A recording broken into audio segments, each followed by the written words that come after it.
Sobrang nakakagulat na balita. Grabe, President BBM inutusan na. Nagulat si Vice President Sara Duterte, pinatawag na ang ICC. Ayon sa nakalap nating impormasyon, babalik na ang Pilipinas sa ICC, babasahan na si Roque at VP Sara. Tinakot makukulong ang dalawa sa The Hague, dalawa na silang magtatago sa Europa. Grabe si PBBM, inutusan na. Nagulat si Vice President Sara Duterte, pinatawag na ang ICC. Tara panoorin natin. If I may proceed to my question, ma'am, the UN Special Rapporteur has called on the Philippine government to ratify international human rights treaties, specifically the International Convention for the Protection of Persons from Enforced Disappearance. Yes. Nabasa ko po yung artikulo na to. At natutuwa at ikinasisiya po natin na napapansin internationally ang ginagawa ng Pangulo at ng pamahalaan para paigtingin ang karapatang pantao at para maaksyonan at pigilan ang enforced disappearances and extrajudicial killings na nagaganap nung nakaraang administrasyon. Nabasa ko rin yung tungkol sa freedom of expression at siguro naman po ay walang duda na ang freedom of expression ay namamayagpag sa atin ngayon dahil ang Pangulo pa mismo at ang gobyerno minsan ang siyang biktima ng fake news. Pero ang sinabi po at ang suggestion po ng UN Rapporteur, ito po ay magandang suggestion at pag-aaralan po kung talaga pong dapat pa rin sumapi, right? Magiging mag-join sa ICC at i-ratify yung ibang international human rights law. So pag-aaralan po ito mabuti natin, Pangulo. Yes, ito hong, there is indeed a call from the Special Rapporteur for the Philippines to open discussions for rejoining ICC. Yes. Is this something that's under consideration? Sa aking palagay, opo, at kaya lang hindi po ngayon na pag-uusapan ang bagay na yan. Pero sa mga ganitong suggestion, open naman po ang Pangulo para po ito ay mapag-usapan. Meron din pong panawagan na mag-issue ng formal denouncement ang administrasyon sa practice of red tagging and penalize those who violate it. Makakarating po yan sa Pangulo. Kung ano man pong sitwasyon, yung pag-red tagging po, mas maganda po siguro kung mabigyan po kami ng detalye patungkol po dyan para maipaabot natin sa Pangulo. Thank you. Thank you, Ivan. Last question, Pia Gutierrez, ABS-CBN. Si Justice Secretary Remulla said that the Netherlands has denied the asylum request of former Secretary Harry Roque, who is now seeking asylum daw po in Germany. Now he has denied it and said that it is fake news. Pero hingi lang po sana kami ng reaction sa palasyo, lalo na at nanawagan na rin po kayo noon na umuwi na siya sa Pilipinas at harapin yung kanyang mga kaso. Opo, tandaan po natin, sinabi nga daw po ni Atty. Harry Roque na fake news si DOJ, si SOJ Remulla. Siguro po, wag natin kalimutan na may intelligence assets ang Department of Justice at ibinibigay nila ang mga karapatang impormasyon sa Department of Justice. At nagpapasalamat tayo because Atty. Harry Roque has been telegraphing his punches and the government and DOJ. We are ready for you. With no more questions, Ma'am. Follow-up question, Ivan Merino. Yusek, clarification lang just so we're clear. Ito ho sa openness to open discussions to rejoin ICC. Is this the President's position or your opinion? Open po siya. Nung huli po kami nag-usap, dahil doon pa po natin ito napag-usapan, sinabi po niya na open naman po siya. Thank you very much. Thank you, Ivan.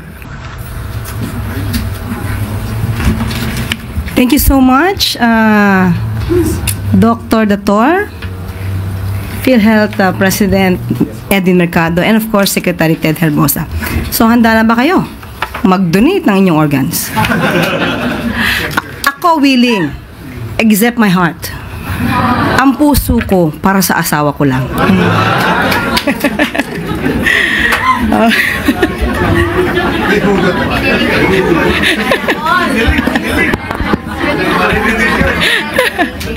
Ayan, okay, ready na po tayo sumagot ng inyong mga mahihirap na katanungan, MPC. First question, special request, Chloe Hufana, Business World. Hello po, Yusek. As the Israel-Iran entered its 7th day of airstrikes, do we see any effect of their prolonged conflict in terms of OFW remittances and deployment? Nakausap po natin si Yusek Alu ng DOF at sinasabi po niya sa ngayon po ay wala pa pong impact na gano'n sa OFW remittances. Ang sabi po niya, and I quote, "The impact on remittances remains limited for now. Given the remittances from Israel and Iran amounted to $106.4 million in 2024, 0.03% of total remittances. However, an escalation that could include the rest of the Middle East will have a substantial effect on overall remittances." Ayon sa kanya po, malamang po talaga ay magkakaroon ng pagtaas sa presyo ng krudo at maapektuhan mas malamang ang household consumption at ang economy growth prospect. Yun po ang sasabi niya, dahil kadalasan po kapag tumataas ang presyo ng krudo, tumataas din po ang bilihin sa merkado. Thank you po. Thank you, Chloe. Next question, Eden Santos, Net25. Good afternoon po, Yusek. Kaugnay po yung sikat ba the scatter na binabanggit po, alam naman natin na hindi lang po siya cocaine o iba pang illegal drugs ang nakaka-addict. Sabi po marami nating mga kababayan yung nalululong na rin dito sa tinatawag na scatter dahil madali lang pong ma-access online. Marami yung nababaon sa utang at nasisira yung buhay at maging yung kanilang pamilya dahil po sa online sugal. May mga viral post na po sa SOCMED kaugnay nito. May mga endorser din po ng mga kilalang mga personalidad. May mga billboards pa nga po na nakakalat sa EDSA. Ito po ba ay yung negatibong epekto ng online na sugal ay nakarating na sa Pangulong Marcos, at ano po yung maaaring gawin ng ating gobyerno tungkol dito para po maiwasan yung mas malala pang negatibong epekto nito? Opo, nakakalungkot po dahil marami sa mga kababayan natin ang nagugumon sa sugal. Kung gagamitin lamang nila ang kanilang utak, ang kanilang pagdiskarte, hindi na sana sila po problemahin ng gobyerno. But dahil hindi nila makontrol ang sarili nila sa pagkagumon sa sugal, ay kailangan pa silang intindihin. But anyway, ang pamahalaan naman ay para sa kababayan natin. Nakausap po natin si Attorney Jeremy Luglug, ang AVP ng Electronic Gaming Licensing Department. Particular dito sa larong scatter. Ayon po sa kanya, ang scatter po ay isang game na ino-offer ng mga licensed gaming website.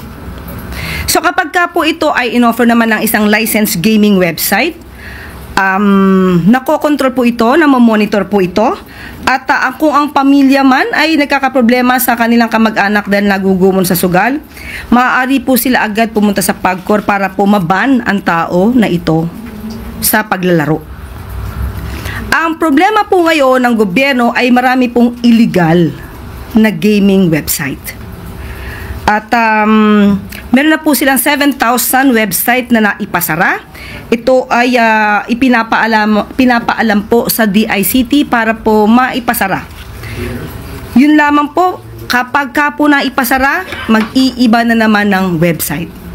So, pero hindi po titigil ang PAGCOR at ang DICT sa pagtanggal ng mga ganitong klaseng website. Kaya lamang po ay magiging paulit-ulit dahil paulit-ulit silang nagbabago ng kanilang website. So, tandaan po natin, hindi rin po tutulugan ng gobyerno ang ganitong klaseng mga problema. At sabi nga po natin, patuloy po sila nagtatrabaho para po ito ay masawata. At sa tulong po rin ninyo, doon sa mga nag-e-endorso, kung ito naman po ay hindi lisensyado, huwag nyo na pong patulan ang ganitong klaseng mga pwedeng pagkakitaan. Yusek, since sinasabi niyo po paulit-ulit lang kahit na ipasara, wala po bang plano ang administrasyon ng Pangulo para po ito ay ipatigil na lang din kagaya ng ginawa sa Pogo na pinaban po? Hindi po kasi siya ay maiko-compare sa Pogo. Sabi nga po natin, ito po ay nanggagaling sa illegal website. So, ang tangi lamang po natin gagawin ay laging patanggal, ipasara through the DICT itong mga illegal website na to. So yun po yung nagiging problema dito. Pero hindi nga po ito titigilan kahit paulit-ulit silang pumapasok yung website nila at na-access ng mga kababayan natin, paulit-ulit din po silang tatanggalin. Pero ang pakiusap ko sa ating mga kababayan at sa mga pamilya, kung ang inyong mga kamag-anak naman po ay nagugumo na sa sugal, ipag-alam lamang po ninyo sa PAGCOR at mabilis po itong aaksyonan. Meron po bang hotline or ano na pwedeng puntahan ng mga pamilya nila para dun or personal saan pupunta sa opisina ng PAGCOR? Meron po sa website po ng PAGCOR kung paano po ito ma-access dahil mabilis daw po kapag ka po inyong inireklamo ang inyong kamag-anak na nagugumon sa sugal, madali po nilang mapapatanggal at mababan ang kamag-anak sa anumang platforms. Maraming salamat, Eden. Next question, Pia Gutierrez, ABS-CBN. Hi ma'am, hingi lang po kami ng detalye sa upcoming trip ni Pangulong Marcos sa Japan. Okay, kaalis lang po ng Pangulo patungong Japan? Opo. Ngayong araw. Sa pagkakaalam ko po, siguro habang nag-start po tayo dito ay papalipad na po ang aeroplano papuntang Japan. More or less. So, ang magiging caretaker po ay si E.S. Lucas Bersamin, Secretary Conrado Estrella at si Secretary Sani Angara. Ang pagpunta po ng Pangulo doon ay para po pasinayaan, puntahan at ipagmalaki ang pavilion ng Pilipinas sa nasabing World Expo sa Osaka 2025. Dahil ito po ay nagtatampok po ito ng mga, of course, yung mga mayayaman nating kultura at ang magaganda nating landscapes. At ito po ay isa sa parte para po mas lalong mapalawig natin ang turismo sa bansa. Maliban po dito ay magkakaroon po ng business meetings ang ating Pangulo at magkakaroon din po ng ang oras po ay ilalaan niya para sa mga kababayan natin sa nasabing bansa. So, until when siya doon? By this weekend po siguro ang balik ng Pangulo. So may meeting siya with the Filipino community? Yes, meron po. Meron din po ba siyang pagpupulong sa mga opisyal sa Japan? Ang pagkakasabi lamang po natin ay business meeting. So, yun lang po muna ang mabibigay kong detalye. Follow-up question, Maricel Halili, TV5. Magandang hapon, Yusek. May window kung sino-sino po yung kasama ni PBBM sa Japan? Parang hindi ko po naitanong kanina. Maliit lang po ang mga kasama. Maliit lang po yung delegado na kasama po ng Pangulo. At bibigyan ko po kayo ni Talia kapag nabigyan po ako. Hindi ko po nahingi.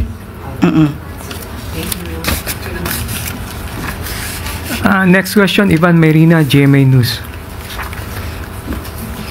Yusek, before I go to my question, just one related on the Japan trip. Bakit ho kaya na-withhold itong mga information na to na tungkol sa detalye ng trip ng Pangulo? Wala I mean, po. we weren't told about it until today that you said na nakaalis na po. Which is unusual because usually when the President goes on a foreign trip, may pre-departure briefing. No, sa pagkakalam ko po, inabalita naman kung kailan po ang kanyang pag-alis. Hindi po. Hindi naman po siguro na, meron po ako nakita sa isang news. Kung saan po, nakapagbigay ng impormasyon. Opo, meron naman po. But not officially from Malacanang. Hindi po siguro pa ako natanong. Ayun lang. Kahapon, nag-press briefing tayo kahapon. Kagabi lang namin nalaman na. Wala po tayong siguradong tugon para dyan dahil ito naman po talaga ay scheduled because of the expo. Okay. Para sa pavilion na pinagmamalaki ng Pangulo. Kahapon nagpunta ang Pangulo sa San Francisco High School sa Quezon City para personal na makita ang pinsalang dulot ng sunog sa lumang gusali. Agad niyang inatasan ang mga ahensya na simulan ang pagpapatayo ng mga mas ligtas at mas maayos na silid-aralan. Layunin nitong matiyak na hindi maaantala ang pag-aaral ng mga bata at mabigyan sila ng mas maayos na kapaligiran. Kasabay nito, inilunsad ng DepEd at DOH sa Esteban Abada Elementary School ang PhilHealth Consulta Registration. Mahigit 400 individuals ang nabigyan ng libreng konsultasyon, laboratory tests at gamot. Kasama ang 152 students, 123 teachers, 56 non-teaching staff at 84 parents. Sa konsulta, simpleng rehistro lang ang kailangan para makakuha ng libreng serbisyong medikal. Isa itong hakbang para masiguro na ang kalusugan ng mga bata at guro ay hindi magiging sagabal sa kanilang pag-aaral. Samantala, sa kanyang pagbisita sa Flora A. Ilagan High School, binigyan diin ng Pangulo na hindi dapat hadlang ang kawalan ng internet sa pag-aaral ng kabataan. Nakipag-ugnayan ng Pangulo sa mga estudyante mula sa ilang malalayong paaralan sa pamamagitan ng Zoom. Kabilang dito ang mga mag-aaral mula sa Chanarian Elementary School sa Basco, Batanes, Tibagan Elementary School sa San Miguel, Bulacan, Kaigdal Elementary School sa Unisan, Quezon, Duyay Elementary School sa Baok, Marinduque, Lipata Integrated School sa Caramoan, Camarines Sur, Salamanca National High School sa Ginatilan, Cebu, Tigbawan Integrated School sa Maasin City, Nalil Elementary School sa Bungaw, Tawi-Tawi, Dalingap Elementary School sa Clarin, Misamis Occidental, Bayay National High School sa Ajoy, Iloilo, Malungon Elementary School sa Makilala North, Cotabato, Cabawa Elementary School sa Dapa, Surigao del Norte, Tanglangan National High School sa Kalanasan, Apayao. Ang pakikipag-usap na ito ay patunay na pagtutok ng pamahalaan at ng Pangulo na kahit ang mga nasa malalayong lugar ay may pagkakataong makamit ang dekalidad na edukasyon gamit ang teknolohiya. Tinidiyak po ng administrasyon na walang batang maiiwan sa pag-unlad ng edukasyon. Sa tulong ng Bayanihan SIM, satellite internet, at iba pang inisyatiba ng DepEd at DICT, unti-unting na isa sa katuparan ang pangarap na maabot ng teknolohiya ang bawat sulok ng bansa. Iyan ang Pangulo, trabaho lang. Hindi rin po tumigil ang Pangulo sa pagtutok sa mas malalim na isyu ng kalusugan. Sa National Kidney and Transplant Institute, inilunsad ang PhilHealth Benefit Package para sa adult at pediatric post-kidney transplant patients mula sa 600,000 pesos, umabot na sa 2.1 million pesos ang transplant coverage. Tumaas din ang benepisyo sa dialysis sessions na umaabot na ngayon na halos 1 million pesos kada pasyente. Kasama sa package ang maintenance medicines at lab tests na dating mabigat na pasanin ng mga pasyente at kanilang pamilya. Ngayong araw ay makakasama natin sina Health Secretary Ted Herbosa at NKTI Director Dr. Jose Dante Dator para sagutin ang inyong mga katanungan tungkol sa benefit package ng PhilHealth para sa kidney transplant patients. Kasama rin po natin si PhilHealth CEO Edwin Mercado para magbigay ng karagdagang impormasyon. Magandang hapon po sa inyong lahat. Alinsunod sa tungkulin ng PhilHealth na paliitin at bigyan ng kapanatagan ang ating mga pangamba, patuloy naming ipinatutupad ang adhikain ng ating mahal na presidente, si Pangulong Ferdinand Bongbong Marcos Jr., na bigyan ng pag-asa at bagong buhay ang mga Pilipinong nagtitiis sa kanilang mga dinaramdam. Katuwang ng aming kalihim Secretary Teodoro Herbosa at ang ating NKTI Executive Director Dr. Dante Dator, hatid namin ang bagong benepisyong naglalayong ipagpatuloy ang alagang PhilHealth para sa mga pasyenteng sumailalim na ng kidney transplantation. Matutulungan nating siguruhin ang pagbalik ng dating lakas at sigla ng ating mga kababayan. Kasama na rito ang tulong sa mga donors na nagkaloob ng kanilang kidneys. Nais natin ang isang normal at matiwasay na buhay para sa lahat sa kabila ng anumang karamdaman. Para naman sa ating mga katuwang na providers, mga doktor at mga espesyalista, ospital, lalong-lalo na ang National Kidney and Transplant Institute na kumakalinga sa daan-daang pasyente, bata man o matanda, saludo kami sa inyo. At naway sa pamamagitan ng bagong benepisyo na ito, mas marami pang makatatanggap ng bagong buhay sa isang bagong Pilipinas. Yun lang po at magandang araw po. Kami po ay handang sumagot sa inyo pong mga katanungan. First question, Alvin Baltasar, Radyo Pilipinas. Dr. Mercado, magandang hapon po. Magandang hapon po. Dr. Mercado, gaano kalaki yung porsyentong nakalaan sa healthcare fund ng PhilHealth para matugunan natin yung gamutan ng mga CKD patients natin? And paano natin ito masusustain? Salamat po sa tanong. Meron po kaming taunang sineset aside na kung tawagin po namin ay corporate operating budget. At kasama po doon yung mga benepisyong nilalaan natin para sa ating mga pasyente. So, pag ito pong mga bagong benepisyo po ay binabalangkas, gumagawa po kami ng kung tawagin po yung actuarial projection base po doon sa dami ng mga pasyenteng may ganitong uri po ng sakit. So, ang amin pong estima ay di naman po ganong kalakihan, kaya po ito'y kayang-kayang punan ng amin pong benefit package budget po for this year. Excuse me po. Secretary Ted Herbosa, very alarming na po ba, Secretary, yung kaso ng CKD? Kasi pati mga bata yata nag-undergo na rin ng dialysis and saan natin ina-attribute ito? Tama yan, meron ding bata na nakita si Presidente kanina dun sa dialysis center at inutos niya dun sa kanilang talumpati, sinabi niya na gawan din ng programa sa prevention ng CKD. Ang CKD natin ngayon karamihan dahil sa diabetes at hypertension. Kaya sinabi niya nga, inatasan ako na palakasin yung primary care, prevention part. Sabi niya nga, mataas siguro yung sugar content ng ating mga kinakain. Gawa ng paraan para mabawasan ito, yung ating mga kabataan mabigyan ng tamang ehersisyo or active. Kasi kadalasan nasa front na lang ng LCD. So, sa talumpati niya doon sa NKTI, sinabi niya, lakasan ang programa sa primary care at prevention ng CKD at mas mura yon.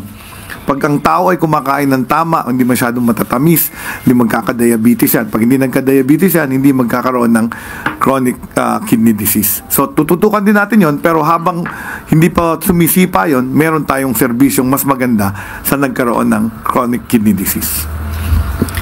Maraming salamat, Alvin. Next question, Christian Rosores, Radyo 630. Good morning po kay Dr. Mercado po. Na-mention nyo kanina, sir, na sapat naman yung budget natin for benefit packages this year. Magkano po ba yung allotted under 2025 budget ng PhilHealth? Sa ngayon po, dahil meron pa po kaming mga inalalabas pong mga benepisyo at ito po ay hintayin natin sa mga susunod pong mga araw at mga linggo. Ang huli po naming tansya ay aabot na po ng mga 300 billion po ang aming total benefit package na nakalaan po ngayong taong ito. Kasama na po itong kidney post-KT benefit package po natin. And for pagsisimula po ng bagong kongreso, maglalatag po ulit ng budget for next year. Magkano po kayo hihilingin natin na pondo para sa benefit packages for 2026? So meron din po kaming projections base nga po doon sa tinatawag naming prevalence or incident rate. Pangalawa po yung tinatawag na ramp up. Kasi pag may bago po kaming benepisyo, yan po ay merong lag time kapag po nilatag namin. Hindi naman po agaran din yung tinitake up dahil may mga front end, may mga ano pa po yan ipapahatid pa po sa ating mga miyembro itong mga bagong benepisyo. So, meron na po kaming nakalaan. Yun po, projection namin po ay sa susunod na 3-4 na taon. Yun po ay ihahatid na po namin sa Kongreso kapag kami po ay nag-present ng aming budget. Maraming salamat, Christian. Next question, Ann Soberano, Bombo Radio. Dr. Mercado, good morning. Sir, Good morning doon po ba sa Z package nyo, kasama na po ba dito yung doctor's fee? Kasi pag sasailalim sa isang procedure like sa transplant, dalawa po yung inaano nyo, charity and private. Kung private po ba, yung professional fee ng doctors, ano po ba yun? Paano po yun? Kasama po ba doon sa package? Thank you. Yung pong tinatawag namin na Z package, pagka po doon sa mga ward accommodation, contracted out ho yung natin services, dapat po ay wala nang babayaran. Kapag po dun sa mga pribadong kwarto, ito po ay negotiated with the doctors. Kaya po bago po gawin yung isang procedure, meron pong parang kontratang pinipirmahan ang ating pasyente at ang ating pong mga doktor kung magpaano po yung napag-agrihan na karagdagan kung sakali po meron mang karagdagan. Pero kasama po doon sa 2 million ang halaga doon sa mga professional fee po, sakali pong mag-private po ang isang pasyente. Substantially po, yes. Pero yun nga po, yung pong excess or copay na tinatawag, meron pa hong parte na kailangan pong pag-usapan kapag bago po gawin yung isang procedure. For private po. Kasi, For private, Doc, 50% ang professional fee or depende po sa panapag-usapan? yung ang amin pong rules po ay ang copay ay hindi po hihigit doon sa actual coverage. So kung tutuusin po, parang ang maximum po yun, 50%. Kung dodoblehin man po nila yung coverage na pinrovide na ng PhilHealth. Pero yun po nga ay base pa rin po doon sa pag-uusap. Okay, thank you, Doc. Maraming salamat. And next question, Sam Medinilla, Business Mirror. Good afternoon, sir. Balik lang po ako dun sa budget.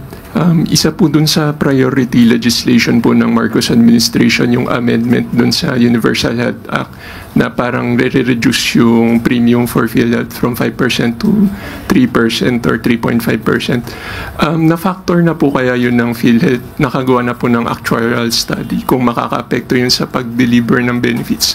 Sana banggit nyo na 3 to 4 years. Salamat po sa tanong.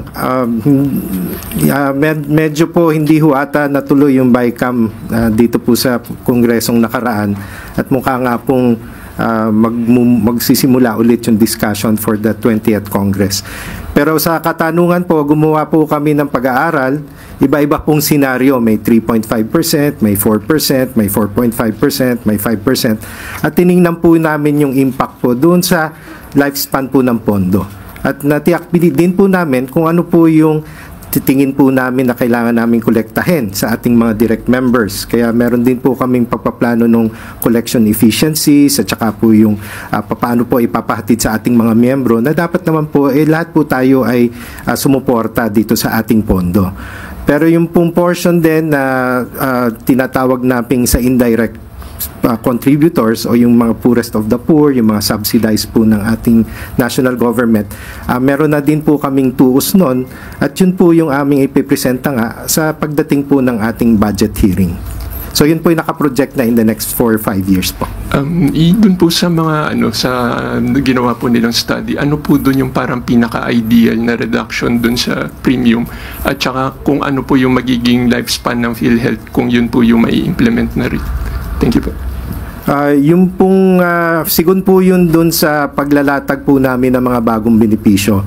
So kung pagka po napag-aralan namin kung ano po yung mga benepisyong talaga makakatulong sa ating mga mamamayan at ito po ay in-approve ng ating board at buti nga po nandito ang ating butihing Secretary of Health ay dun po namin pagbabasihan kung magkano po yung pwedeng i-reduce or pwede pong i-maintain na. Kasi po, yun po ay depende doon sa aming projected na gagastusin. So yun po ay gumagalaw pa kasi nga po, nagbabalangkas pa po kami ng mga karagdagang benepisyo as we go along. Hindi ho yun napapako ng kung ano po yung benepisyo natin ngayon, ito rin po yung pagbabasihan namin ng aming kailangang i-raise na pondo sa mga susunod na taon. Sige, thank you po. Thank you. Maraming salamat, Sam. Next question, Ivan Mayrina. Dr. Mercado pa rin po. 4 months ago when you were appointed, humarap din po kayo sa amin. Ang sinabi nyo, aaralin nyo kung saan posibleng i-improve pa yung proseso sa PhilHealth. Para ho sa mga pasyente at para sa mga ospital na nagpo-provide ng serbisyo, may mga improvements na ho ba tayo na-implement para mas mapadali ang availment nito mga bagong benepisyo ninyo? Salamat po sa tanong. Yung aking po mga reach out sa ating mga providers noong mga nakaraang linggo at mga buwan, napaka-positive po yung kanilang response na ramdam po nila yung pag-iksi nung claims cycle po namin. sabi nga nila, kaya naman palang gawin, ba't hindi pa nagawa dati? So yun po, hinahabol pa naming paiksiin. Parang ngayon po, nasa 23 days. Meron po mga region, kaya na po ng 15 days. Pero ang aking pong marching order, ibaba namin ng 7 days. Pangalawa po, yung aming proseso po ng pag-claim, lalagyan po namin ng proseso na yung doon pa lang po sa front end, pag niload po yung claim sa aming computer system, ma-identify na po kung kaano po yung kakulangan, para po tawag namin front loading na parang quality control po ng aming claims. Para po yung mga kakulangan like attachment o hindi napunaan ng mga puwang dun sa mga forms, mapipick up na po. Para pag sa ganun po, hindi yung tutuloy yung claims tapos aabutin ng 40 days, babalik sa inyo dahil kulang yung claims. So kalahati po ng RTH doon ang gagaling So ilalagay na po namin ng front end dyan para doon pa lang po na iibsan na o nagagawa na po ng paraan ng mga providers yung completion ng chart nila. May kausap din po kaming mga bangko na kung saan po kine-credit yung mga claims po ng ating hospital na kung pwede po gawing araw-araw yung pag-download ng kanila pong payment. Kasi ngayon po, parang batch loading every once a week lang po So yun po yung mga low-hanging fruits na mukha pong magagawa na namin or nagawa na po pala namin yung iba at yung po iba na may magagawa na namin sa susunod na mga buwan po. Sa ngayon po, nasa magkano ang mga unpaid claims? Siguro mga kino-contest pa natin. And how much lower is this from when you assumed the leadership of PhilHealth? So yun pong una naming ginawa po nga sa aming board ay yung flexibility claims payment, kung saan po yung mga denied claims ng mga nakaraang taon mula 2018 hanggang December of 2024 ay pinrases po ulit namin. So yun lalo na po yung mga dahilan lamang ay sumobra ng 60 days dun sa prescribed period of filing. So yun po iaabot ng almost 9 billion at yung pong going forward, ang aming pong datos ay ang RTH po at saka denied claims ay bumababa na po at nasa at least 4% dun sa datihan pong more than 10%. Ang susunod ko pong ifo-focus ay naman pong mga nakaraang taon at buwan bago po ako umupo. So kumbaga po, ginawa po muna namin yung prospective yung mga pumapasok na claims. Ngayon po na medyo nahabol na namin, yun naman pong pabalik ang aming tututukan. Sorry, if I may please address a question to the Secretary. I will go off topic. Sure. Itatanong ko lang what can you tell us about the Nimbus variant of COVID-19 that appears to be driving the number of cases in other countries? Okay, so may bagong variant na na-discover, NB 1.8.1. And ang sinasabi nila, and it was the one causing the drive in countries in Southeast Asia. And it seems yung vaccines na binigay before are still effective on them. So if you were vaccinated during the previous COVID pandemic, you are still protected. So yung mga unvaccinated and then wala naman tayong increase pa rin dito. We're monitoring our COVID cases kasi nga season natin ng influenza-like illnesses and COVID is one of those influenza-like illnesses. Minomonitor po ng ating Epidemiology Bureau itong cases na to. And then naka-monitor kami from the other countries. Meron na ho ba tayong confirmed case dito ng variant na yan? Tsaka tulad na banggit ho ninyo, uso ho yung sore throat halimbawa ngayon, yung razor blade sore throat na tinatawag nila based on the articles. Yes, meron na ho ba tayong kaso nito? Wala pa akong na kuhang report, but now we will be monitoring that now that's reported. Yan yung importance na nagre-report yung ibang countries what their variant is. So that means magsa-surveillance kami, we will select samples at pagagawa namin sa RITM yung genome sequencing para malaman namin kung yung variant na yan ay lumalabas na dito.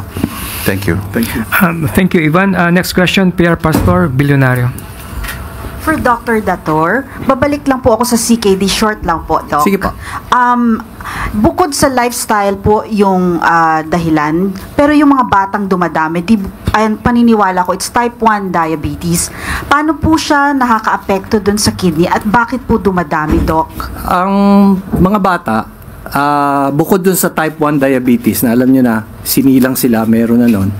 Ang sinisira po nun, yung maliliit na ugat sa loob ng kidney. So, ang tawag po namin doon, nephrosclerosis. Sumasara yun. Nagkakaroon na po ng end-stage renal disease kung tawagin. Pero hindi lang po diabetes ang sa bata. Yung tinatawag na glomerulonephritis, yun yung sarili mong katawan lumalaban dun sa mga laman ng kidney. Katulad ng mga pinakita kanina, meron po dong bata na dinadialysis, meron din bata na na-transplant na. Pagkatapos, meron din po yung mga infection sa bata na paulit-ulit po dahil may mga bata pong pinanganak na meron silang kapansanan na nagkakaroon sila ng mga infection na umaakyat sa kidney.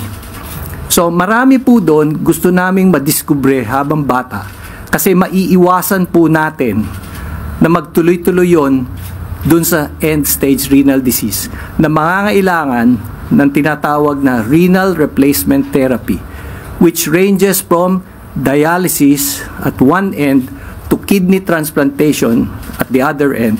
And kasabay din po yon yung minumungkahi ni Secretary Herbosa, yung front end ng spectrum, meaning primary care. So hindi lang po sa matanda, sa bata po, meron po tayong edukasyon. Sa mga paaralan, malamang, sasabihin natin yung tamang nutrition para maiwasan po yun. So yung programa pong yun, malaki po, malawakan po yun. Hindi lang po Department of Health, National Kidney, DepEd, at saka iba pong ahensya. So, malaki po ang matitipid natin dun sa primary and prevention, pero yung investment na to for 10 to 20 years from now. Pero dapat po tuloy-tuloy yan para makita natin yung resulta para hindi na masyadong marami ang dinadialysis natin. Maraming salamat po sa tanong nyo at na ibungkahi namin yung aming iniisip na paraan para po natin magawa ng solusyon to. Thank you, Doc. Salamat po. Thank you. Pierre, next question, Pia Gutierrez, ABS-CBN. Kay Dr. Dator pa rin po. Sir, dahil nabanggit po ng NKTI na yung incidence ng CKD sa Pilipinas is higher than the global average, gusto ko lang pong malaman gaano po kalaki yung demand for kidney donors for patients with end-stage renal disease, particularly po sa NKTI, and how are we addressing this demand po? Salamat po sa tanong nyo para maipakita namin yung aming ginagawa being the lead hospital for kidney diseases. Unang-una po, at any given point, mahigit po 100,000 ang nagdadialysis at any given time the whole of Philippines. In National Kidney, every day, almost 220 to 250 dinadialysis every day. At yan po ay paulit-ulit, yan yung umaabot ng 156 sessions within a year. So, ang kapasidad po namin, nasa mga 50 at 6 na pong silya na nagdadialysis. Pero may plano po na padamihin pa yon hanggang 200, pero katulong po namin yung ibang dialysis centers na punong-puno. In fact, President Mercado, yun na ba ang pinakamalaking binabayaran ng PhilHealth sa dialysis? Yun po. So, kung makakadami po yung magpapatransplant, mababawasan po yung magdadialysis. May isang punto doon. Marami po doon sa nagdadialysis, takot magpatransplant kasi pagkatapos po ng transplant, bukod sa meron na kayong benepisyong 2.1 million, pagkatapos po ng transplant, yung mga gamot, ito po yung programang ginawa ngayon. Front to end. Para mas maingganyo ang mga taong nangangailangan ng transplant na tumuloy na. Kasi kung minsan, may donor. Pinakamaganda nga yung kamag-anak mo. Kasi malamang mas makukunti ang kakailanganin mong gamot. So, mababawasan po yon, pero ang haba po ng list ng mga nangangailangan ng transplant. Yung pong lahat ng dialysis na yon, marami doon mas maganda ang quality of life kung kayo po ay magpapatransplant. Kasi pag ikaw nagpatransplant, nakatali ka na doon every 3 days. Ang schedule ng buhay mo, pabalik-balik ka doon. Pag nagpa-transplant ka at maganda, meron kang gamot, pwede ka na magbiyahe. Hindi ka na nakatali doon sa makina. So, yun po ang aming ngayong parang mission and target. Hindi po siya mission impossible. It is possible with all your help, everybody.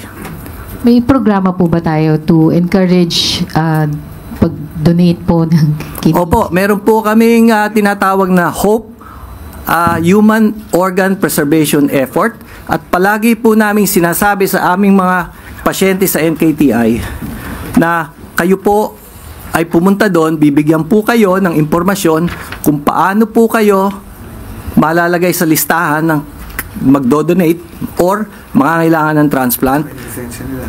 Oh. Lisensya. Driver's license. Nang? Driver's license. Pinaalala po ni Secretary Arbosa, tingnan nyo po yung mga lisensya nyo. Doon po sa likod nun, Checkan nyo yun. checkan nyo, are you willing to be an organ donor? Hindi po napapaliwanag yun sa LTO. Kasi renew lang tayo, renew. Pero alam nyo bang, meron tayong programa, yung tinatawag na cadaver organ donation. That's the gift of life. Yun, let's say may aksidente, madala sa ER, tinitingnan po nila yon. Kung yung tao na hindi na makakausap o mahinga ng consent na doon, sisikapin po namin na ma-retrieve yung organ, especially the 2 kidneys, pwede rin yung liver, pwede yung iba pa, na magamit. Meron nga isang posters don't bring your kidneys to heaven. We need them here. Maraming salamat, Pia. Next question, Michelle Gilang, All TV. Hello po, good afternoon. Kay Doc Datter pa rin po. As Doc, in 2024, may ni-raid po yung NBI na isang bahay sa Bulacan. Yung allegedly mastermind, nurse daw po siya sa NKTI na allegedly mastermind sa illegal na pag-harvest ng kidneys. So yung mga donor daw po binabayaran ng 200,000 pesos. Ano na po yung update sa kaso na to? Okay, yung pong nurse na yon, natanggal na po yon, napaimbestigahan po ng NBI, at yung mga doktor na supposedly nag-aahente siya, hindi po sa NKTI nagagawa yung transplant. Yun po yung pagkakaalam ko. Yung official na investigasyon na padala sa NBI, pero sa private hospital po nagawa. Yan po ay hindi lang nangyari noong 2024. Kung matatandaan nyo, matagal na po yan. Ang original yatang si Jessica Soho. Sunod-sunod ho yan.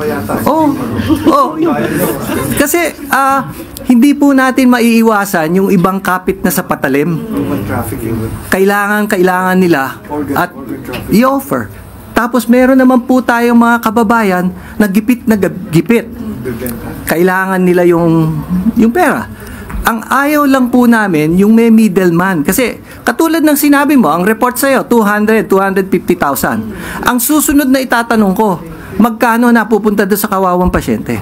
So, nababawasan. So, kami po sa National Kidney and Transplant Institute, against po kami doon. Hindi po kami doon. Sinusuri naming mabuti yung aming ethics committee na meron pong relasyon at meron pong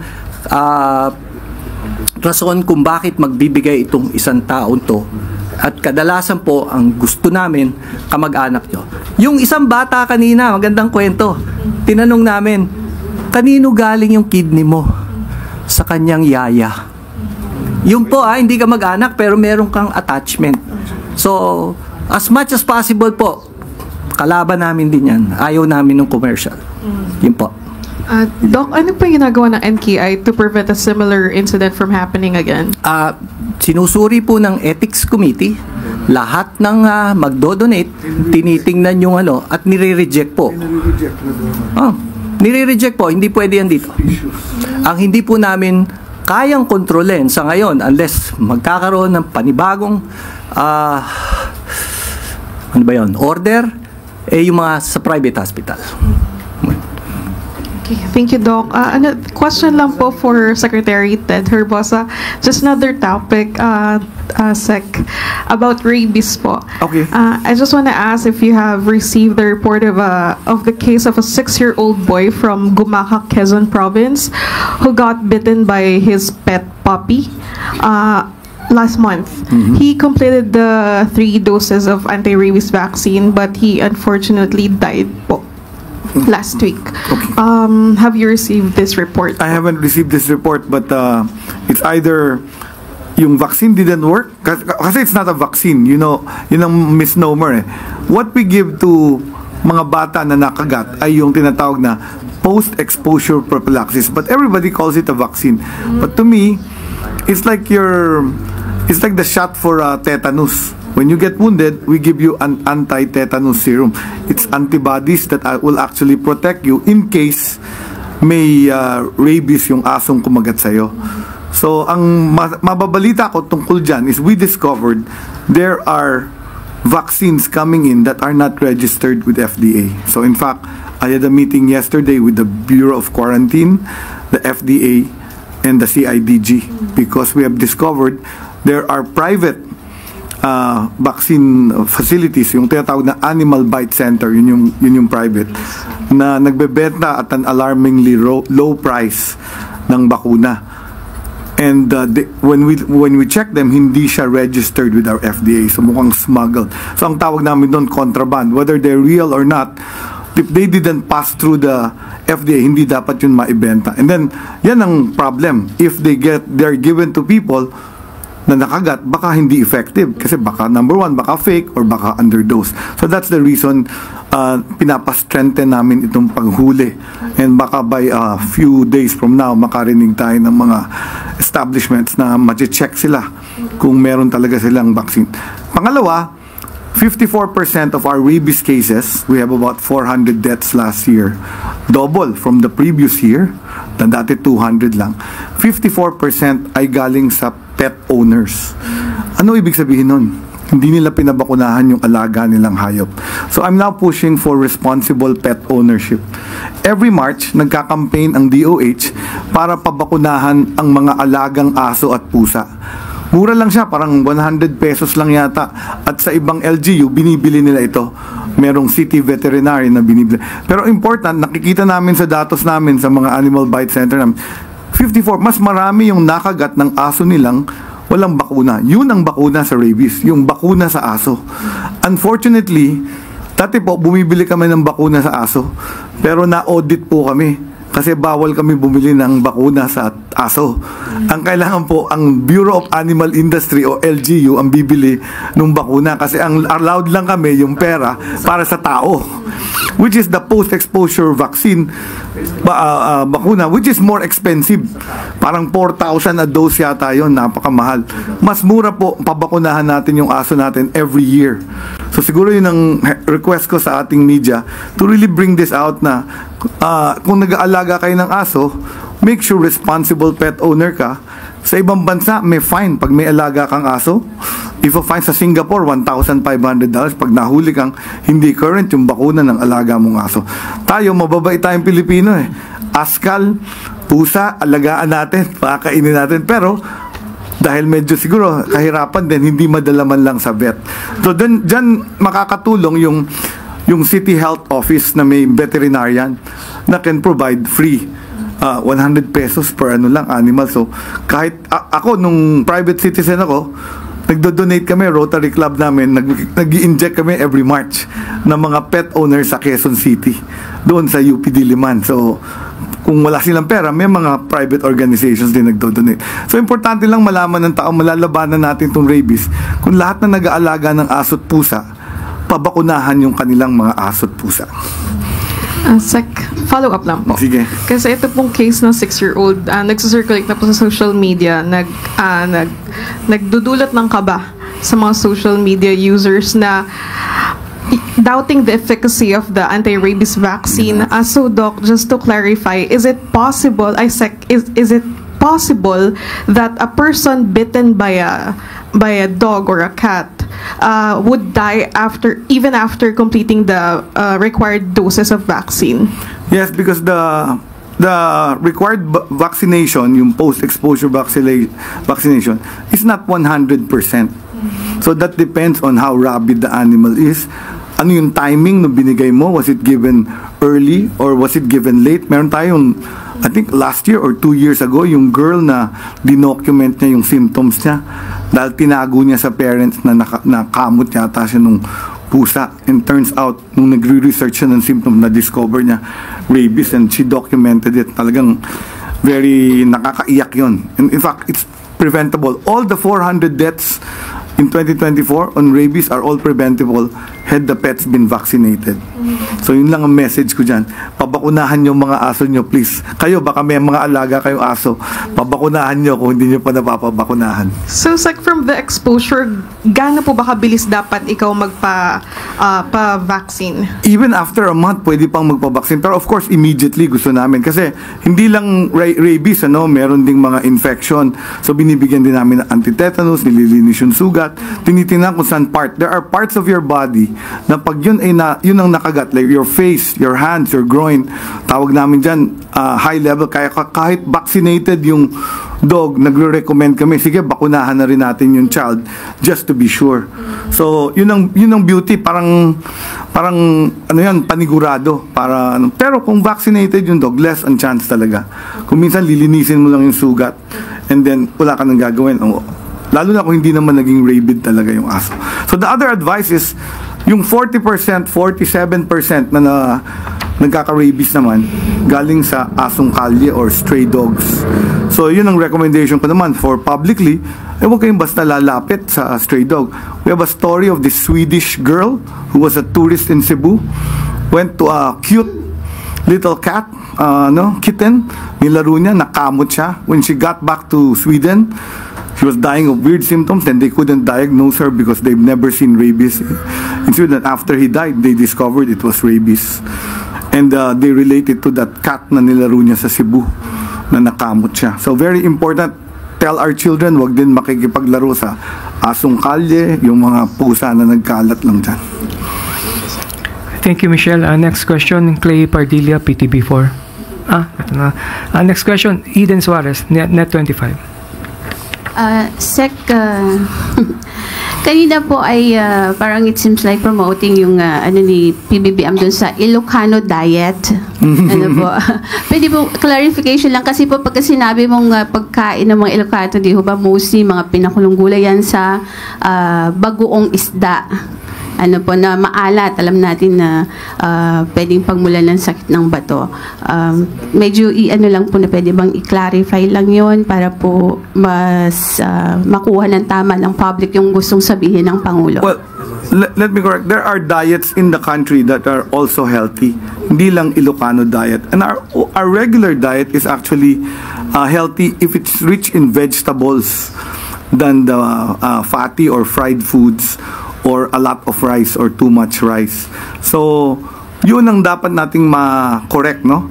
We call it Pinggang Pinoy. So, you go to our National Nutrition Council website, you will see the recommended Pinggang Pinoy, which is a plate that has vegetables and fruits, rich in vitamins and minerals. It has the carbohydrates, maybe half a cup of rice, and the protein source, which is either fish or chicken or meat or pork or beef. So, basta may protein ka, may vegetable ka, and then may proportion yon. Dapat mas colorful yung plate mo and a third of each lang. Hindi po pwedeng buong plato mo kanin, tapos may konti lang na rice. So, ganun doon. So, if you look at the Ilocano diet, the fish, the bagoong, is actually a protein source. Siyempre, timplahin mo yung salt nun. So that salt is also, too much salt is bad. Actually, too much of anything, too much rice is bad. Magkaka-diabetes, too much salt is bad. But the fact that it has gulay, it has fish and protein source, and then you eat it with rice, is actually a healthy diet. So, very important. Diet, tatlo yan Tamang pagkain, ehersisyo at disiplina sa katawan. So yun yung TED, yung pangalan ko. Tamang pagkain, bawal lang maalat, matataba at matatamis.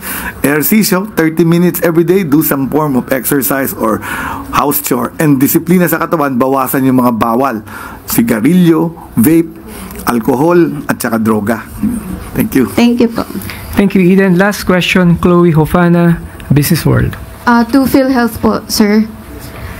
Totally unrelated question, but what is PhilHealth's net income target for this year, and what are the key factors expected to drive this performance? So, gaya po ng naipahayag ko doon po sa ibang mga conferences din po. Dahil nga po kami ay meron pong mga surplus fund, yun po yung kung tawagin sa private sector retained earnings ng mga nakaraang taon, ay expected po namin this year negative po yung aming net income kasi talaga pong magdidip na po kami doon sa aming mga surplus fund na nararapat naman po kasi ang isa pong social health insurance dapat po hindi iniipon yung pera kundi po gamitin para sa mga benepisyo ng ating membro. At yun na nga po yung mandatong binigay sa amin ng ating mahal na Pangulo at yun din po naman ang naaayon po sa best practices for social health insurance. May tinatawag pong capital loss ratio o yung porsyento po nung nakokolekta nating mga ambag ng ating mga miyembro, pati po yung mga subsidiyan na gagaling sa national government na ang kalimitan po ay 85 to 90% po ang dapat gamitin. So yun po yung amin pong pinalalawig ngayon. Kapag nga po may nakausap akong mga ibang head ng social health insurance sa ibang bansa, sabi niya, ano yung reserve fund? Kasi hindi kami required magkaroon ng reserve fund at hindi kami required na merong ipunin. Dapat gamitin natin para dun sa benepisyo ng ating mga mamamayan. At yun naman po yung aming ginagawa po ngayon. Sir, nabanggit niyo yung reserve fund. Meron na po ba tayong update sa Supreme Court issue natin on the 90 billion fund transfer case? Wala pa pong naipapahatid po sa amin at kami po at ang DOH po ay susunod naman po kung ano man po ang desisyon ng ating mga mahal na justices sa Supreme Court po. Dahil po ang pinagdaanan naman proseso ay patas at lahat ng panig naman po ay napakinggan. Thank you, sir. Thank you, Chloe. Yuse Claire. At isa pa pang balita, 100% internet connectivity maaasahan sa lahat ng public schools sa Pilipinas. Alinsunod sa direktiba ni Pangulong Ferdinand R. Marcos Jr. na ayusin pa ang edukasyon sa bansa. Paiigtingin ng Department of Information and Communications Technology ang pagkakabit ng internet sa lahat ng public schools sa bansa. Ang pangako ng ahensya, walang paaralan o estudyanteng maiiwan.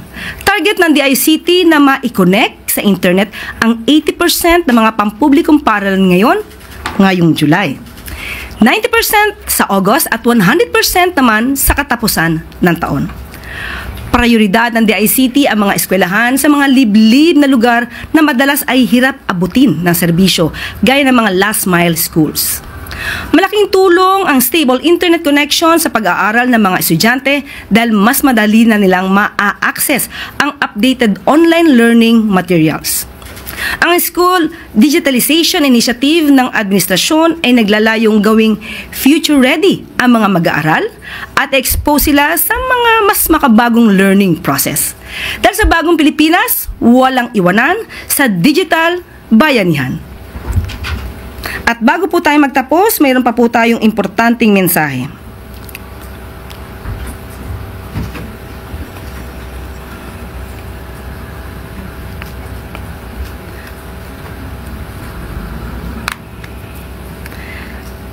Ipapabatid lang po natin kung sino pa po ang mga opisyales na na-retain at yung mga natanggap po ang courtesy resignation. Ang mga na-retain po, GSIS President and General Manager Jose Arnulfo Veloso, Land Bank of the Philippines President and CEO Lynette Ortiz, Development Bank of the Philippines President and CEO Michael De Jesus, National Irrigation Administration Administrator Eduardo Eddie G. Guillen, Philippine Charities Sweepstakes Office General Manager Melquiades Robles, Philippine Health Insurance Corporation Acting President and CEO Edwin M. Mercado. Ang mga tinanggap naman po ang courtesy resignation: PLLO Presidential Advisor on Legislative Affairs Mark Leandro Mendoza, Presidential Advisor on Military and Police Affairs Roman Felix, PNOC Renewables Corporation President and CEO John J. Arenas. At dyan na po nagtatapos ang ating press briefing. Magandang tanghali para sa bagong Pilipinas. Ngayon ikaw bilang Pilipino, Ano ang masasabi mo at reaksyon sa balitang ito? Mag-iwan ka ng komento sa ibaba at atin pong babasahin isa-isa.